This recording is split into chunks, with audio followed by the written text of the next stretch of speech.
Hello बच्चों, मी प्राध्यापक विवेक चौगुले, विवेक Vardhini junior college Pandharpur. 12वी मॅथमॅटिक्सचा आज आपण तिसरा चॅप्टर जो आहे ट्रिग्नोमेट्रिक फंक्शन्स त्याचं 6वं लेक्चर शेवटचं पाहणार आहोत, इनव्हर्स ट्रिग्नोमेट्रिक फंक्शन. तर या चॅप्टर मध्ये आधी आपण काय काय शिकलेलो आहे ते आधी पाहूया. ट्रिग्नोमेट्रिक इक्वेशन्स, त्यामध्ये आपण प्रिन्सिपल सोल्युशनचा स्टडी केलेला आहे. त्यानंतर सोल्युशन ऑफ ट्रायंगल, त्यामध्ये polar coordinates, relation between polar coordinates and cartesian coordinates हे पाहिलं. Solving a triangle by using sine rule, cosine rule आणि प्रोजेक्शन रूल हे पाहिलेलं आहे. Application of sine rule, cosine rule and projection rule हे चालू वर्षी फक्त शैक्षणिक वर्ष 2020-21 या सालाकरता हा सिलेबस डिलीट केलेला आहे. आज आपलं हे शेवटचं लेक्चर इनव्हर्स ट्रिग्नोमेट्रिक फंक्शन हे आज आपण पाहणार आहोत. अगदी सिंपल आणि कन्सेप्ट आहे हा. ह्यामध्ये फक्त प्रॉपर्टीज आणि त्याच्यावरची एक्झाम्पल्स आहे, त्याचं प्रूफ कॅन्सल झालेलं आहे, त्यामुळं फक्त प्रॉपर्टीज. इनव्हर्स ट्रिग्नोमेट्रिक फंक्शन कशाला म्हणायचं, आधी इनव्हर्स काय म्हणतो ते पाहूया आपण. Inverse trigo function. See here, we know that if a function f from a to b is 1 1 and down to, then its inverse function is denoted by f inverse from b to a exist. म्हणजे a to b जर function असेल तर ते त्याच्या reverse म्हणजे b to a हे सुद्धा exist होत असेल आणि सिम्बॉलिकली ते डिनोट कसं केलं जातं, f raised to -1 म्हणताना याला f इनव्हर्स असं म्हणायचं. That is, for x belongs to a and y belongs to b. If y is equal to f of x, this is the general function. Then we can write if x is equal to f inverse y. It is called as the inverse trigonometric function. Inverse function आणि trigonometric function आहेत त्याचे inverse आपल्याला पाहायचे. तर जे trigo functions आहेत हे 6, त्याचे डोमेन आणि रेंज, कारण ए ला आपण डोमेन म्हणतो आणि बी ला रेंज म्हणतो. डोमेन टू रेंज असं जर एखादं फंक्शन जर डिफाईन केलं असेल तर त्या ठिकाणी आपणास त्याचं इनव्हर्स एक्झिस्ट करताना बी टू ए म्हणजे जे डोमेन आणि रेंज याची अदला बदल होते. मग आपल्याला माहिती पाहिजेत की हे साइन कॉस टॅनचे डोमेन काय असतात आणि रेंज काय असतात. आर फॉर रिअल नंबर, ते कुठल्याही त्या ठिकाणी अँगल साठी साइनची रेंज आणि कॉसची रेंज ही -1 to 1 असते. स्क्वेअर ब्रॅकेट म्हणजे -1 less than or equal to x less than or equal to 1. त्याचा पिरियड असतो तो 2π असतो. कारण परत रिपीट त्याच ठिकाणी तेच फंक्शन्स डिफाईन होत असतात आणि त्यामुळं त्या ठिकाणी कुठलाही अँगल असेल तर साइन कॉसच्या किमती ह्या -1 to 1 च्या लाईज बिटवीन राहतात. टॅनला मात्र रिअल नंबर कुठल्याही त्या ठिकाणी इन्फिनिटी पर्यंत त्याचे नंबर आपल्याला त्याचे व्हॅल्यूज असतात, त्याची रेंज. मात्र डोमेन हे काय दिलेलं आहे, आर मायनस हा अँगल दिलेला आहे. म्हणजे आपण जो थीटा घेत असतो तो थीटा कुठलाही रिअल नंबर चालतो, मात्र त्यातून हा अँगल वजा करायचा. N belongs to Z, Z for integers. मग यांची किंमत आपण 0 1 2 कुठलेही प्लस मायनस मध्ये जर ठेवली तर त्यामध्ये काय येतं बघा, π/2 च्या पटीमधले अँगल येतात. कारण 0 ठेवली तर 0 म्हणजे π/2 येईल, म्हणजे 90. आर मायनस π/2 हा त्याची डोमेन घ्यायचा. कारण का π/2 हा अँगल नको, कारण का tan 90 ची व्हॅल्यू ही इन्फिनिटी असते, म्हणजे नॉट डिफाइनड असते. मग रेंज काय आपल्याला त्या ठिकाणी इन्फिनिटी न घेता आपल्याला रिअल नंबर आला पाहिजे, कुठलाही रिअल नंबर. त्यामुळं डोमेन देताना अशा पद्धतीने दिलं जातं. साइन कॉस टॅनचे हे घेतले का त्याच्या रिव्हर्स सेक कोसेक कॉटचे असतात, त्यासाठी तुम्हाला हे डोमेन आणि रेंज माहित असणं गरजेचं आहे. ओके, आता आपण एक फंक्शन डिफाईन करूया, इनव्हर्स साइन फंक्शन. कशा पद्धतीने असतं पहा, इथे दिलेलं आहे बघा. Consider the function sine from a to b. a means domain and b means range. म्हणजे त्याचं -π/2 to π/2 up to tends to -1 to 1 sine function define केले.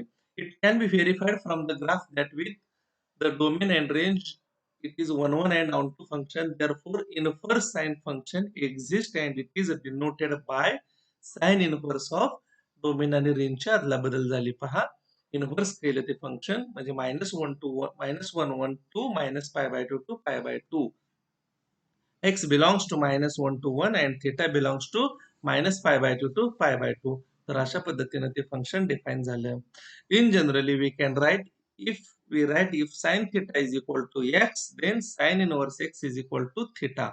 पहा, म्हणजे आपण असं लक्षात ठेवायचं की हा साइन या बाजूला येताना इनव्हर्स झाला. सिंपल कन्सेप्ट आहे. If sine theta is equal to x then sine inverse x is equal to theta. तर याला काय म्हणायचं, inverse sine function. Theta is known as the principal value of sine inverse x. थिटाला काय म्हणायचं, principal value of sine inverse x. Similarly we can define the remaining inverse trigonometric functions. Okay, आपण राहिलेले 6च्या 6 5 राहिले, cos tan sec cosec cot, ह्याच पद्धतीने ते डिफाइन करू शकतो. तर आता principal values of inverse trigo function साठी आपल्याला कशा पद्धतीनं कशाला म्हणायचं प्रिन्सिपल व्हॅल्यू पहा. The following table shows domain and range of all inverse trigo functions. The value of function in the range is called as the principal value of the function. फार महत्वाचं आहे प्रिन्सिपल व्हॅल्यू अंडरस्टँड करून घेणं. Example येतं तुम्हाला, एखादं sine cos find the principal value of sine inverse of √3/2 असं एखादं 2-3 मार्कासाठी एक्झाम्पल असतं. तर प्रिन्सिपल व्हॅल्यू म्हणजे काय, तर डेफिनेशन दिले, the value of function in the range is called as the principal value of the function. म्हणजे त्या ट्रिग्नोमेट्रिक इनव्हर्स ट्रिग्नोमेट्रिक फंक्शनची जी रेंज असते त्याच्या मधली व्हॅल्यू फाइंड आउट करणं म्हणजेच त्याला प्रिन्सिपल व्हॅल्यू असं म्हणायचं. पहा, मग यांच्या प्रत्येकाची रेंज दिली. Inverse function -1 to -π/2 to π/2. This is domain, this is range. म्हणजे साइन इनव्हर्सची रेंज काय, -π/2 टू π/2. कॉस इनव्हर्सची 0 टू π. टॅन इनव्हर्सची ओपन इंटरवल पहा, r -π/2 टू π/2. तर अशा पद्धतीने त्याचे रेंज असते आणि त्या पद्धतीने तुम्हाला ते डिफाइन करता आले पाहिजे. Similarly cosec inverse, sec inverse and cot inverse या पद्धतीनं त्याचं फंक्शन इथं डिफाइन केलेलं आहे. त्यामुळे इकडचं जे आहे ते त्याच्या रेंज असतात. From domain to range, domain to range. जो ॲरो दाखवला त्याच्या पुढची ही रेंज असते. आपल्याला माहितीच आहे कुठले फंक्शन डिफाइन केल्यानंतर. आणि मग ही जी रेंज आहेत -π/2 टू π/2. आता साइन इनव्हर्स आणि टॅन इनव्हर्स मध्ये फरक काय आहे, इथं क्लोज्ड इंटरवल आहे, तो ओपन इंटरवल आहे. क्लोज्ड इंटरवल म्हणजे काय असतं की ही व्हॅल्यू सुद्धा त्यामध्ये येते. ओपन इंटरवल मध्ये ही व्हॅल्यू तिथं येत नाही. हे सोडून म्हणजे स्ट्रिक्टली लेस दॅन -π/2, स्ट्रिक्टली लेस दॅन एक्स, स्ट्रिक्टली लेस दॅन π/2. तर अशा पद्धतीनं तिथं त्या व्हॅल्यू येतात. इथं आता कोसेक इनव्हर्सला 0 फक्त घ्यायची नाही, -π/2 टू π/2 येणार. 0 घेतल्यावर काय होते, कारण साइन 0ची किंमत 0 असते, पण कोसेकची काय होते, इन्फिनिटी येते. त्यामुळे तसं इथं -0 केलेलं आहे. सेक इनव्हर्स, कॉस इनव्हर्सचीच रेंज असते, मात्र त्यामध्ये π/2 घ्यायचं नाही, कारण कॉस π/2 ची किंमत 0 येते, मात्र सेक π/2 इन्फिनिटी येतं. त्यामुळं ती व्हॅल्यू सोडून त्या ठिकाणी. सिमिलरली फॉर कॉट इनव्हर्स याच पद्धतीनं डिफाइन केलेले आहेत. तर तुम्हाला हे सर्व रेंज आपल्याला माहित पाहिजे, कारण प्रिन्सिपल व्हॅल्यूचे एक्झाम्पल घेतल्यानंतर त्याचं जे आन्सर येतं ते आन्सर आपल्याला या रेंज मधलंच आलेलं असलं पाहिजे. ओके, आता प्रॉपर्टीज महत्वाचं आर्टिकल आहे, अगदी सिंपल आणि सोपं आहे आणि छोटंसं आर्टिकल आहे. झालंय, आता प्रॉपर्टीज घेतल्या का डायरेक्ट एक्झाम्पलच आहे, आपलं इनव्हर्स ट्रिगो फंक्शन संपतं. ह्या इनव्हर्स ट्रिगो फंक्शन मध्ये 2 आर्टिकल आपल्याला माहित असणं गरजेचं आहे. 2च प्रकारचे एक्झाम्पल असतात. एक म्हणजे आता सांगितलेलं तुम्हाला रेंज, 6च्या 6 इनव्हर्स ट्रिगो फंक्शनच्या रेंज आपल्याला माहित पाहिजे, आणि दुसऱ्या ह्या 5 प्रॉपर्टी. प्रॉपर्टी फार इंटरेस्टिंग असतात, ह्याच्यावरचीच एक्झाम्पल असतात. त्या ठिकाणी पहा, sine inverse of sine x is equal to x, cos inverse cos x is equal to x, tan inverse tan x is equal to x. Okay, आणि similarly we can define sec inverse of sec x, cosec inverse of cosec x, cot inverse of cot x. फक्त मी इथे देताना 3च दिलेले आहेत. We can consider similarly remaining 3 inverse functions. दुसरी property पहा, sine inverse x is equal to cosec inverse 1/x. याला आपण फार तर नाव देऊया रेसिप्रोकल प्रॉपर्टी. म्हणजे साइन इनव्हर्सचा रेसिप्रोकल कोसेक इनव्हर्स जर आपण घेतला तर त्या प्रिन्सिपल व्हॅल्यू जी असते, लक्षात ठेवायचं, इनव्हर्सच्या पुढे हे अँगल कधीच नसतो, इथे प्रिन्सिपल व्हॅल्यू असते, आहे की नाही. साइन इनव्हर्सच्या पुढे जर एक्स असेल तर इकडे 1/x घ्यायचं. Similarly cos inverse x, sec inverse 1/x and tan inverse x, cot inverse 1/x. म्हणजे हे इनव्हर्स प्रॉपर्टी आपल्याला डेरिव्हेटिव्ह मध्ये सुद्धा एक स्पेशल टाइप आहे बघा, सेक्शन सेकंड मध्ये, derivative of inverse trigonometric function. तर तिथे या प्रॉपर्टीज आपण वापरतो. समजा कॉट इनव्हर्सचं एक्झाम्पल असं दिलं असेल तर आपण लगेचच पुढच्या स्टेपला प्रॉपर्टी वापरतो ही, आणि कॉट इनव्हर्सचं कन्व्हर्शन टॅन इनव्हर्स मध्ये करतो. अतिशय सोप्या आणि इंटरेस्टिंग प्रॉपर्टी आहेत. तिसरी प्रॉपर्टी बघा, आपण याला अपोजिट प्रॉपर्टी म्हणूया. एक्स ची रिप्लेसमेंट जर -x न केली तर काय असतं या ठिकाणी, minus sine inverse of x. Cos inverse of -x असेल तर pi minus cos inverse x. Tan inverse of -x is nothing but minus tan inverse x. तर अशा पद्धतीने हा तिसऱ्या प्रॉपर्टीचा ग्रुप लक्षात ठेवा. Sine minus theta, cos minus theta, tan minus theta जे फॉर्म्युले होते, तसं इथं कॉस इनवर्स मायनस एक्स ला पाय मायनस कॉस इनवर्स एक्स आहे. बाकीच्या ठिकाणी साइन इनवर्स आणि टॅन इनवर्सची व्हॅल्यू सेम आहे. ओके.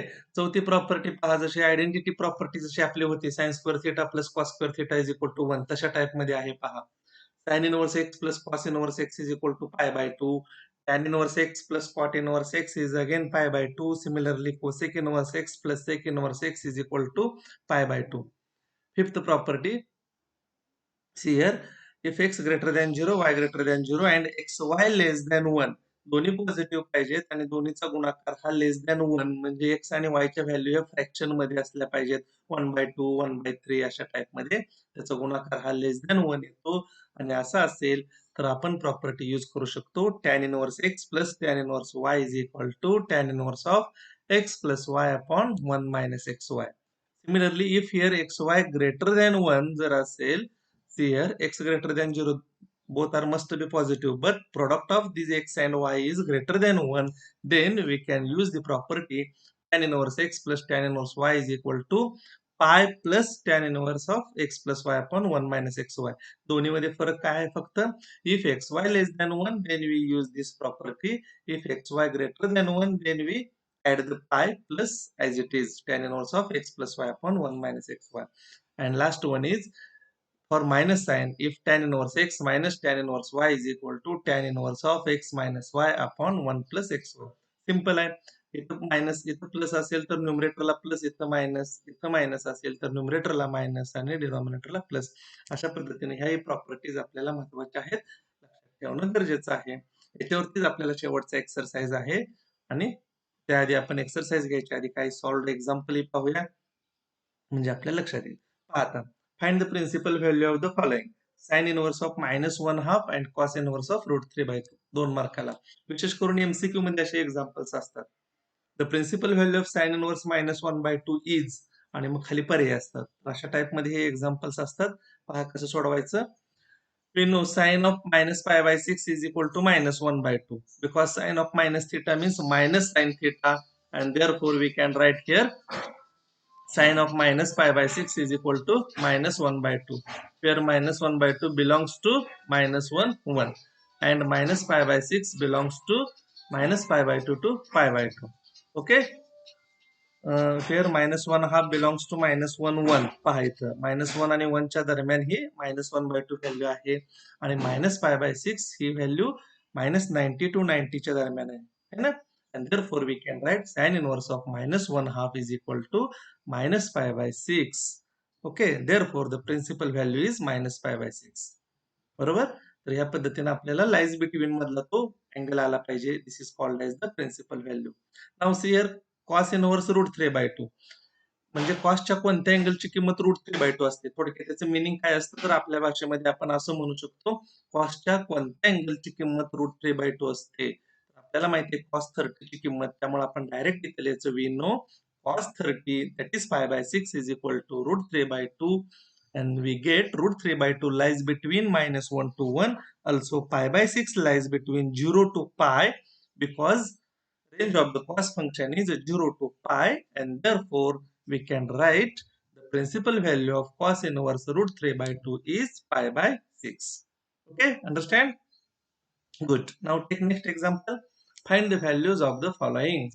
पाहता याची आपल्याला व्हॅल्यू फाइंड आउट करायची. इथं प्रिन्सिपल व्हॅल्यू वगैरे म्हटलेलं नाही, तरी सुद्धा आपल्याला एक्झाम्पल सॉल्व्ह करताना कशी सोडवायची पहा. आता इथं पहिले एक्झाम्पल ओव्हरऑली आपण जर बघितलं तर साइन इनवर्स आणि साइन कॅन्सल आपली ती प्रॉपर्टी आहे, आणि 5π/3 हे असं त्याचं आन्सर येईल असं आपल्याला वाटतं. पण π/3 म्हणजे किती येतं, 60 × 5 300 जवळजवळ त्याची व्हॅल्यू येते. पण या ठिकाणी आपण हे अँगल डिफाइन करायचा 5π/3 चा. Sine inverse of sine 5π/3 means 2π minus π/3, and therefore we can write 2π is nothing but 0, sin 0 minus π/3, that is minus π/3. Sin minus π/3 means we can write here allied angle, so sin 2π minus theta is equal to minus sin theta, and that is sine of minus theta. And now take sine inverse and sine get cancelled, that is by using first property we get only minus pi by 3, which belongs to minus pi by 2 to pi by 2, and therefore we get the value minus pi by 3. Okay, as it is. For tan inverse of 10 pi by 4 lies between its range, and therefore minus pi by 2 to pi by 2. Therefore, we get directly tan inverse of 10 pi by 4 is equal to pi by 4, because pi by 4 belongs to minus pi by 2 to pi by 2. It's a range, and therefore we get its answer is pi by 4. Now see here, third example. Find the value of sine of cos inverse minus 1 by root 2. See here. Here is cos inverse of minus 1 by root 2. We know property, second property, cos inverse of minus theta is nothing but pi minus cos inverse theta, and therefore we use this property here. Write the solution. Cos inverse of minus x is equal to pi minus cos inverse x, and therefore for this cos inverse of minus 1 by root 2, we apply the property. See here, sine, as it is sine cos inverse of minus 1 by root 2 means pi minus cos inverse 1 by root 2, and therefore sine of pi as it is minus cos inverse 1 by root 2 चा अर्थ काय, आपण काय म्हणतो त्याला, कॉसच्या कोणत्या अँगलची किंमत 1 by root 2 असते, तर pi by 4. And therefore simplify this, sine of pi minus pi by 4 is equal to 3 pi by 4. sin 3 pi by 4 means 1 by root 2. म्हणजे sin 135. आता इथं अलाइड अँगल वापरला तरी चालतो. sin 135 म्हणजे sin 90 अधिक 45 म्हणजेच cos 45 म्हणजेच 1 बाय रूट 2. तर अशा पद्धतीने ही आपल्याला व्हॅल्यू फाइंड आउट करता येईल. 2 मार्क साठी असे एक्झाम्पल्स आपल्याला बोर्डला सुद्धा विचारलं जातं. ओके, तर या पद्धतीने एक्झाम्पल तुम्हाला सॉल्व्ह करता येतील. आजचं हे लेक्चर तुम्हाला आवडलं असेल, लाईक करा, शेअर करा, सबस्क्राईब करा. अशीच लेक्चर्स आपले प्रत्येक चॅप्टरचे आपले वरच्यावर अपलोड होतील. सबस्क्राईब केलं का सर्वात आधी तुम्हाला पाहायला मिळतील, नोटिफिकेशन तुम्हाला मिळेल. आणि काय अडचण असेल तर मला कमेंट बॉक्समध्ये लिहा. Okay, thank you.